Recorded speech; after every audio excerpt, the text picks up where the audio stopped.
Zero party data is information customers intentionally or voluntarily share.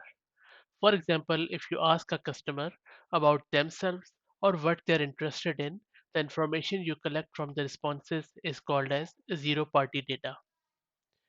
Zero party data is information that a customer freely provides to a company without any coercion.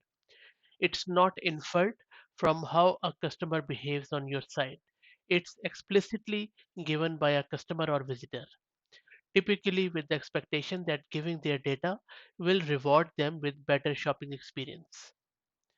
When it comes to AI, more and more companies are dedicating time and resources to implement AI, but many of them are new to the game and lack the proper team, infrastructure, and quality data to optimize their initiative. Plus, there are legal and compliance issues around the data, like GDPR and CCPA, and lot of other regional and country-specific laws. So, in order to collect training data for large language models, you need to offer incentives to customers like discounts or coupons. This paves the way for data acquisition model that incentivize users to participate, generating valuable zero-party data, which can be used for a multitude of things, including training data for AI's large language models.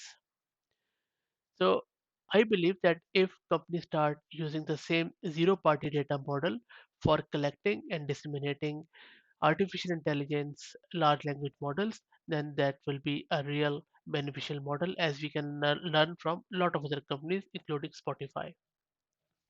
I'm very keen to learn what you think about this idea of using zero party data for AI. Thanks for listening.